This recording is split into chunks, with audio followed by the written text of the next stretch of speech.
Hello, seekers of clarity, and welcome to the channel.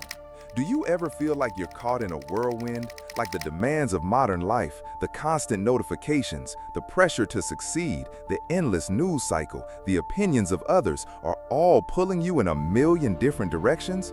Do you end your day feeling anxious, overwhelmed, and mentally exhausted, as if you've been fighting a battle you can't possibly win?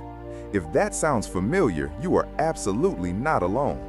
But what if I told you there was an ancient, battle-tested operating system for the human mind, a philosophy designed over 2,000 years ago specifically to combat these feelings, a practical toolkit for building an unshakable inner fortress of peace and resilience no matter what chaos the world throws at you? This system is called Stoicism, and today we are going to take our very first steps on this transformative path together. Now, when you hear the word Stoic, what comes to mind? For many, it's a picture of a stiff, emotionless person, someone who suppresses all their feelings and endures hardship with a grim, clenched jaw. Let's get this out of the way right now. That is a complete misunderstanding. True Stoicism, the philosophy of thinkers like Marcus Aurelius, Seneca, and Epictetus, isn't about a robot. It's about taming your emotions. It's not about feeling nothing. It's about not being owned by your feelings. Think of it like this. A skilled sailor cannot control the ocean. He can't stop the storm, calm the waves, or change the direction of the wind. To try would be madness and lead only to frustration. But what he can control is how he sets the sails, how he holds the rudder, and how he navigates his ship, the storm. The storm is external, but his response is internal. Stoicism teaches you to be that sailor in the storm of your own life. It gives you the tools to navigate any challenge with a calm, clear, and focused mind. So, where do we begin? The starting point, the absolute foundation of all Stoic practice, is a beautifully simple yet profoundly powerful concept known as the dichotomy of control. This one idea, if you truly internalize it, has the power to immediately reduce a significant portion of your daily anxiety. The Stoics argued that everything in the universe can be divided into two categories: things that are within our complete control and things that are not. The source of almost all human misery, they said, comes from confusing these two categories. It comes from desperately trying to control things that are ultimately outside of our power, while at the same time neglecting the things that are entirely within our power. So let's break it down. What is not in our control? Well, basically almost everything external to our own mind. We can't control the weather, we can't control the economy, we can't control what other people think of us, say about us, or do. We can influence these things, sure, but we can't control them. We can't control our past, getting sick, growing old, or the fact that there's a traffic jam on the highway. We can't even fully control the results of our best efforts.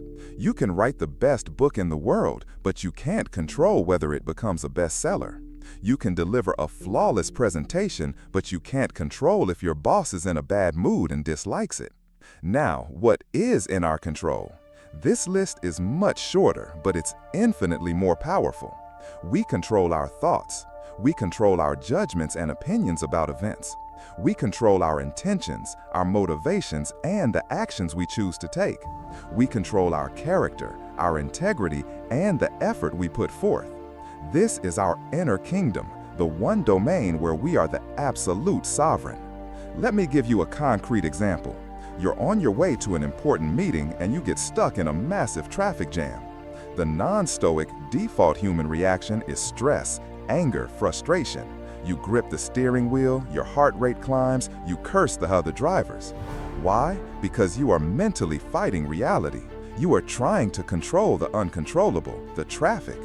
A Stoic practitioner facing the exact same situation would immediately apply the dichotomy of control. They would recognize, this traffic is not within my control. Getting angry will not move these cars 1 inch. It will only poison my own mind and ruin my morning. So, what is in their control?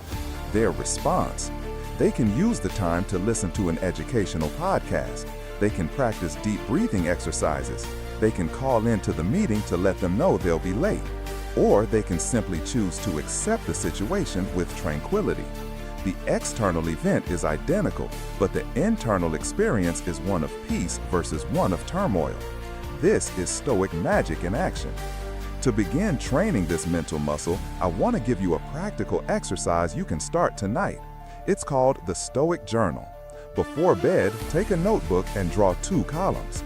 On the left, write things outside my control. On the right, things inside my control. Now, think about one event from your day that caused you stress or anxiety. Maybe a colleague was rude to you. In the outside column, you'd write my colleague's mood, their choice of words, their opinion of me. In the inside column, you'd write my judgment that their words were an insult, my choice to get angry, how I chose to respond or not respond, my decision to maintain my professionalism. Doing this regularly retrains your brain to automatically separate events from your judgments about them, shifting your focus from powerless frustration to empowered action. The second powerful Stoic exercise I want to share is called negative visualization, or what the Stoics called meditation of evils. Now, this sounds incredibly pessimistic, but it is one of the greatest tools ever invented for generating gratitude and resilience. The idea is not to dwell on negativity, but to briefly and calmly contemplate the potential loss of things you value. For just a minute each morning, imagine your day without something you take for granted. Imagine your computer won't turn on. Imagine your favorite coffee shop is closed. On a deeper level, reflect on the fact that your health is not guaranteed, that your job is not permanent, and that the people you love will not be with you forever. The effect of this is twofold. First, it makes you profoundly grateful for what you have. That cup of coffee suddenly tastes a little better. You feel a surge of appreciation for your loved ones. It pulls you out of autopilot and into the present moment. Second, it psychologically vaccinates you against misfortune. By calmly rehearsing potential difficulties, you rob them of their power of shock and surprise. If your car breaks down one day, your mind has already visited that possibility. Instead of panic, your first thought might be, okay, I've thought about this. What's the plan? It builds a robust resilience that can handle life's inevitable bumps with grace. Finally, all of this practice is aimed at one ultimate goal: living a life of virtue. For the Stoics, virtue was the sole good, the North Star for all human action. This isn't about being a perfect saint. It's about cultivating character through 4 cardinal virtues. First is wisdom, the ability to see the world clearly, to know what is good, bad, and indifferent, which is exactly what the Dichotomy of Control teaches us. Second is justice, acting with fairness, integrity, and kindness towards others, recognizing we are all part of a larger human community. Third is courage, not just physical bravery, but the moral courage to face our fears and do the right thing, especially when it's difficult. And fourth is temperance, or moderation, mastering our desires and impulses, avoiding excess, and maintaining self-control. When you're faced with a difficult choice, you can ask yourself a simple question: what would be the wise, just, courageous, and temperate action to take right now? This question acts as a compass, guiding you away from purely emotional reactions and towards a response that is aligned with the best version of yourself. This is just the very beginning of a deep and rewarding journey. We've learned that Stoicism isn't about suppressing emotion, but understanding it. We've learned to separate what we can control from what we can't, and to focus our energy only on our own thoughts and actions. We have 2 powerful exercises, the Stoic Journal and negative visualization, to start building our resilience and gratitude today.